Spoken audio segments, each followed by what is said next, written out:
Good evening and welcome to Triple Chalice Tarot Presents The Elementary of Tarot, Exploring the Wands Part 3. I am your host, Taruk Vishal, accompanied by my lovely and spiritually powerful co-host, Aluna Odette. Hello. And Rowan Nix. Good evening. So tonight we conclude part 3 of exploring the fiery mystical wands. Okay, so let's get it started. Oh, and you all can follow us on Facebook, on Twitter, and Instagram. Is that correct? Yes. Instagram as well? Mm-hmm. Yes, all Yes. at Triple Chalice Tarot. All at Triple Chalice Tarot. Okay, so let's begin with the Page of Wands. So when I look at this card, we see a young person standing with a wand looking up at the tip of it. Okay, this is a card that signifies enthusiasm. It signifies a spark of energy. It signifies that creative desire to get out there and make something happen. This is a card of youth, of that intrinsic just creation. Okay, this is a new idea that you want to bring forth, and you have all of this energy that just needs to cause a movement. And fire is about movement. It's about creation. It's that spark. So the Page of Wands is that initial creation spark to get out there, to explore, to discover. So I want to start with Aluna. What do you see when you look at the Page of Wands? Well, you put it all so eloquently, but as we notice in the page and its correlation with the Ace of Wands, these two cards represent beginnings. Okay, so like you said, starting something new and having such vigor and enthusiastic, youthful passion behind it. Okay, so like, you're just on fire right now. You've got this new spark of idea, this creative endeavor. Maybe you want to do something that could create change, great change, because fire is a transformative energy as well. So you're aiming to present something or pursue something that's going to have a lasting impact. But we're looking at the initial stages. We're looking at the budding force of this potential, of this power. And it is immature. It's a little naive, so there are some sort of warning signs to look out for with this card. But generally, it's upright, and it's showing someone in their youth and in their vigor of youth. So that's what I definitely see. That's funny you speak about youth and a bud, which is a baby flower or baby rose, because this card can also signify a pregnancy, the beginning of life, So it definitely can signify like a message, something new that's happening. So, yeah, when you mentioned a bud or, just that immature naivety, it reminds me of birth, So I want to go with Rowan. Yes. Rowan, what do you see when you look at the page? I think it's interesting that you take it to the spark of life and the bud and everything, because I've always seen the cards as being very masculine in the wand suite. So it definitely can represent that spark. And in this, I definitely see the spark of creation. I definitely see the youthful exuberance of wanting to learn as much as you can about as much as you can as far as creativity, different ventures. This is a very musical card. The card that I usually get with this is somebody that is either a musician or is a dancer, somebody that loves music, that wraps their life up in it. And this is a card that's very almost sprightly, almost very pixie-ish, very very carefree, very desirous. Like Aluna, I believe, said, this is a very innocent card.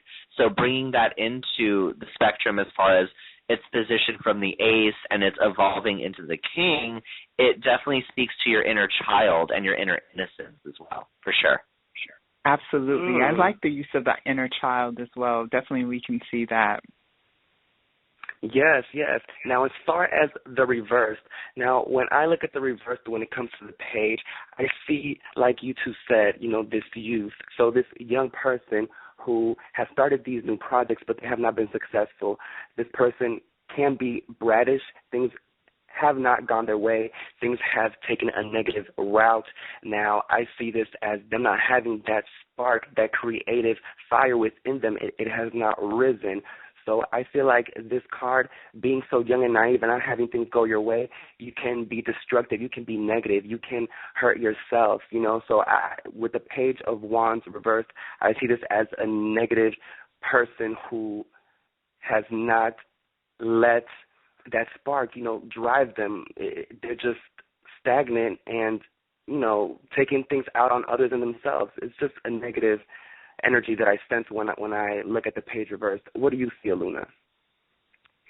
Okay, definitely going into what you said about a destructive, immature energy. Like we said, this is a naive card being in the page. So reverse, we're talking about someone who's really outlandish, someone who speaks high. Now, to see it in the reverse, but on a positive note, it could speak of a necessary rebellion.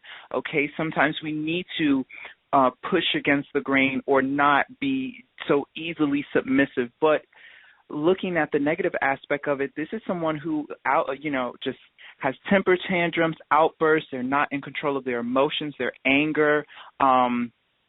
Can be a sense of vindictive. They can be a bully, a person who's quite bullyish, just very hard-headed, very argumentative, just an energy that you notice in kids that really haven't gotten it together and that need some discipline, okay? This card needs some guidance and some structure because the fire is just all over the place. We're talking about wands here, so that fiery energy is just consuming everything along its path and just sort of like just destructive and outlandish. Definitely is what I see with this card in reverse.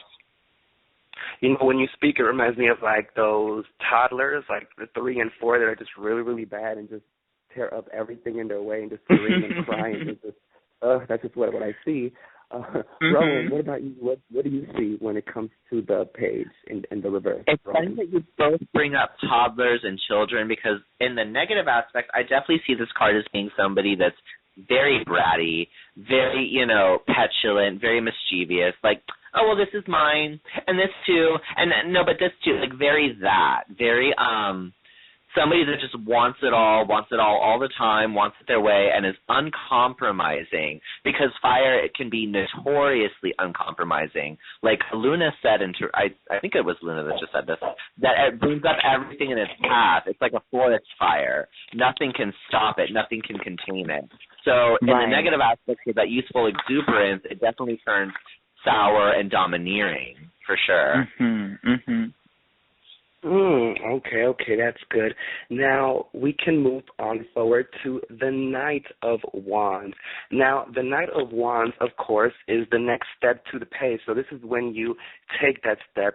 This is taking that move forward and making and creating that action. So the Knight is about action. He is just action first, think later. It's very, it can be destructive as well, when you think of it in a negative type of way, because it's like that fire in the forest. If it doesn't have a direction and if it's not focused, it can just destroy everything. So with the Knight of Wands, as a knight, you have to have that direction, that force to get the idea, create what you want to happen in your life without destroying everything around you. So there has to be a form of control when you do start something and you have that innovation and you have that spark to move forward, and you want to be the knight of what you're going after. So I see this as taking that courage, taking that action, and moving forward. And tackling whatever stands in your way. So sometimes the knight may not think of consequences when it comes to the things that he does. But that's when it comes to control and knowing what you're doing, So, Aluna, what do you see when it comes to the knight? Well, it's definitely interesting to bring up that when we look at the journey of the wand suit, we see an expansion, an entrepreneurship, a real moving and growing and traveling and journeying. So with the knight, and knowing that the knights are about action, they're about being in the field of battle, being in the field in the sort of movement of the world. we see it's interesting to point out the symbology as well, because we see within the knight, he's in a foreign land. So he's in my deck, the steampunk tarot, the knight is depicted being in an Egyptian temple, but the knight is from a Victorian era. So it's also showing a sort of interest and a passion to learn foreign cultures, to get yourself out there and just consume up as a fire, consume up what the world has to offer, consume up what other experiences you can gain. This is about growth and real potential and wanting and craving for experience, just eating it all up, basically. Okay. Rowan, what about you? What do you see? I definitely see this card as being very meteoric. I get the sense that, where the page was just all over the place with their creativity, the knight has honed it. The knight is better at focusing it. So even in the Rider-Waite depiction where they're reared over the dunes of Egypt, it definitely to me represents that they're a fireball, that they're about to descend. This is somebody that knows what they want, goes after it, and has a very masculine Martian aura about him. It's very warlike. It's very much of a go-get-em attitude. This is somebody that you don't want to run afoul of. This is somebody that maybe even be too much, too much ego, too much arrogance, too much power, etc. The knight definitely depicts all of those things because it is the more masculine aspect of the court cards, for sure. Okay. Now, when we look at the Knight of Wands in reverse, I see this as somebody who's frustrated because things are not moving. There's a lack of action. So to me, this is somebody who can get depressed, who can get angry, and use this fire that they have inside them destructively instead of focusing on getting better and doing what you have to do in order to, have things go in the right direction. You're focused on yourself, and you may light yourself on fire instead of directing that energy on the correct path. So I see this as the Knight of Wands reverse, an emotional, having that fire not directed in a positive way towards the exterior, towards the outside world in order to achieve your goals. You're letting it affect you on the inside, and you may consume yourself, kind of like the phoenix who destroys itself, hopefully only to resurrect, so you have to get up from that. So on the negative aspect, Aluna, what do you see when it comes to the night? I'm definitely seeing a stagnant energy, stagnation, a lack of enthusiasm. Okay, so someone who's bottled themselves in, they have all this potential, they understand, they have some understanding too of what they want to accomplish, but their confidence isn't there because the wands, again, fire, confidence, passion, ego, drive, it's just all not there. So we're looking at someone beaten and sort of down on their luck in a sense. They're not really, and they're kind of cynical about things, cynical about life, cynical about opportunities. They're not real, they're not the go-getters anymore. They've lost that fiery touch. When I see this card in reverse, that's what I'm seeing. Okay. Rowan, what do you see when you look at this? I definitely see someone with anger issues, somebody that lashes out for no apparent reason, or somebody who gets frustrated very easily when things do not go their way. They're almost tyrannical in the way that they sort of approach things. Like, if they can't have it their way, they don't want it, anything at all. This card, I'm sorry, Aluna, this card is very Leo to me in reverse. As far as being prideful and sort of egotistical and that whole aura and energy. Like, the negative parts of a Leo and the negative parts of the Knight of Wands to me are one and the same, whereas the page is more of a Sagittarius vibe to me. Okay, I'll take that. We're not so bad. No, that's true. Most Leos are not bad, but you definitely don't want to run afoul of them, for sure. I know. Yeah. Okay, well, that was interesting. So now we can move on with the Queen of Wands. Now, when I look at the Queen of Wands, I see a woman who is magnetic, okay? She is a natural-born leader. She is charming. She is a friend. People are attracted to her. She exudes elegance and dignity. She is charming, okay? She is attractive. She is, I think, out of all of the Queen of Chalices does have love to her, but I think the Queen of Wands is about passion, that fire. It's that lust, that seduction. It's consumable.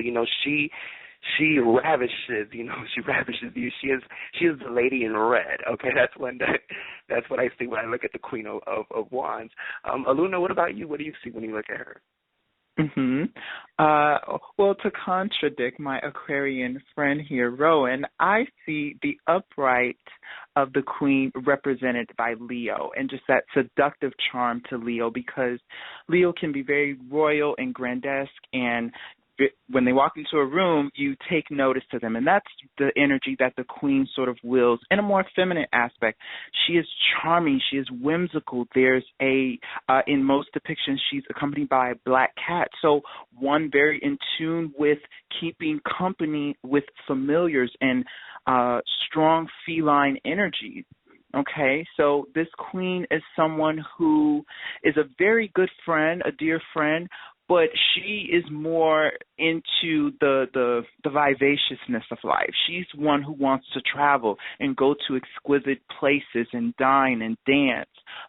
Emotionally, she's not really all there, because I can say a little bit, but she's not the Queen of Chalices. And like you were saying about the love aspect is, when you look at the Queen of Wands dynamic, you see more of the physical sort of strong feminine ravishness. Like you said, it's just like, wow, she's usually just grandesque and flamboyant in her look, and she's very about her looks. So definitely it's what I see. And I see the Queen of Wands as the woman who would take the initiative. She would be the one to approach the male. She would be the one to be aggressive with him and dominate. It's a hunt for her. Yeah, she's an alpha female, whereas the Queen of Chalices, I see her more as she lets the man take the lead. She is very receptive. The Queen of Wands, she has that stick. Okay, she has the wand, so she has an aggressive male energy to her. That she is aggressive. She's a go-getter, okay? So, Rowan, what about you? What do you see? I almost don't want to contradict you, because I love the way that you described it and the way that you see it. It's definitely beautiful. But for me, the Queen of Wands is somebody that does not like to get her hands dirty. Like Aluna very much said, this is a grandiose ruler. This is somebody that likes to give the orders. So for sure she may sit there at the bar and just look at you, and you come to her because she has that sort of draw and that pull and that magnetism to her, but she will not make the first move. She is not active in that way, because remember, she's the Queen of Wands, not the King of Wands. It's that inherent femininity that burns brightly, and so everybody is drawn to her. They want to give her things. They want to do things for her. And it's interesting that you contrast her with the Queen of Cups, because I definitely see that as well, whereas the Queen of Cups is almost like the Scorpio in the way where the emotions are so deep that you cannot even begin to fathom them. Her depth is the abyss of the ocean. The Queen of Wands is desire. She's lust. She's carnal pleasure. She is all of the burning heat of life, that you want to get a part of, that you want to be in. She's the type of woman that when she walks into a room, you want to be her best friend, you want to be her lover, you want to be anything, so long as she's giving you that attention. You know what I mean? So I definitely see it in that way, where it's more of a pull and less of a look at me, here I am kind of a thing. As far as getting things done, like I said, she does not like to get her hands dirty. She much prefers having other people do it for her because of her magnetism, because of her exuberance and everything. You're just sort of drawn to it, and you want to. Like, if she says, oh, well, I wish I was drinking right now, it really means get me a fucking drink. And I definitely see the huntress in that as well. Yeah, definitely. Now, when I look at the reverse of the Queen of Wands, I see a mean girl. I see somebody who can be a bully, somebody who can be really mean. The Queen of Wands, I feel like she can destroy you. She can destroy your reputation. She can turn anyone against you because the Queen of Wands, I feel like she knows everybody, so she can tell a lie on you and basically destroy your reputation. You know, you will be blacklisted. Okay, the Queen of Wands will blacklist you. So she can definitely be, I can even see the negative aspects of the black cat, you know, sneaky, very selfish, very, can be vindictive. She doesn't like to be touched. She is very independent, you know, just that those qualities of why people don't like cats. I can see that in the negative aspect of what the Queen of Wands is. What about you, Luna? What do you see? What I see with the reversal of the queens is definitely, like you said, with the sneaky aspect. Someone who, and very, there's this word that we all use called shady. Okay, a very shady woman, one who is vindictive and manipulative, and that charm that she naturally has, she's using it against you. So she's using it to make you feel belittled, make you feel inferior. She's using her wits, and she would actually, and to do so, she wouldn't even have to say anything directly to you. If you were sitting at a bar across from her, she would be so engrossed with entertaining everyone around her except you, and literally ignoring your existence, that it'll cause you to feel like, hello, you know, it'll. Yes, are you with us, Rowan? Rowan? I think Rowan may be having some technical difficulties. Oh no. Okay. Shall I continue or? Yeah, I mean you can. Yeah. Okay. Yes, she's definitely one to use her wit to turn everyone against you in a situation and make you feel belittled through sneaky means, very sneaky, subtle, femininely catty. Femininely catty is the word. Okay, just cattiness is how you describe a reversal of the queen. I definitely see. Is Rowan back with us? No, unfortunately not. We'll finish the show without Rowan. Okay, so we can move forward and get into the King of Wands. Now, when you look at the King of Wands, I see somebody who is respectable. He is somebody who has an authority, but he isn't the kind of person who demands that you worship him. He isn't a tyrannical, evil leader. You know, he is more a leader for the people, you know. He is somebody who is respectful. He has honesty. You know, he's somebody who is loyal. This is a man who is easy to trust and easy to come to in a leadership position. He isn't somebody who you would be afraid of. Do you know what I'm saying? He is somebody who you can come to, you know, and for anything, for monetary reasons, for, you know, advice. He is just that exemplary leader. You know, that's what I see when I look at the King of Wands. So what do you see, Luna, when you look at him? Well, definitely, like you said, someone who adheres to traditional values. This is someone who, like the Queen and like the other characters within the court cards of the Wands, they're naturally magnetic. So people are just drawn to them. And where the Queen is more the seductive and kind of charming, the King just sort of stands there, and he has this confident presence that needs not be displayed through any sort of egotistical means. He's just in his confidence, standing erect as a strong man, and you're just drawn to him. You want to know, what is he about? What has he seen? He seems wise. He seems very upright and with an even temperament to him, because now we see the fire in the wand really temperamented and really brought to the manifestation of what its purpose is to do positively, which is to give passion to. So he rules his kingdom through the means of confidence and well-spoken verses to raise their morale. You know, there's a lot of honor in this character, someone who values that honorable family traditional value. Definitely. I think we have Rowan back. Rowan? Hello? Yes. Welcome back. Do you want to handle the reversal? Because we have about 5 minutes left. Yeah, the reversal of the king. Sure. The reversal of the King of Wands. I definitely see this as somebody that is very manipulative, somebody that's very domineering, somebody that's very controlling, and definitely somebody that needs worship. This is somebody that needs the applause to live. So this can definitely be the prima donna rock star. This can be the head of a company that just needs that accolades and that attention. Otherwise, it's all for naught for him. In the upright, again, I can see somebody that's secure in their confidence and their control of their power. In the reversal, this is somebody that is not aware of their power. This is somebody that needs to be reminded constantly because of some insecurity. Because with great power comes great responsibility, and the king is somebody that hasn't, in reverse anyway, is somebody that hasn't figured that out yet. They don't realize that they hold the wands, not other people. Yes. The King of Wands reverse can definitely be a very dangerous man. Definitely a very dangerous man.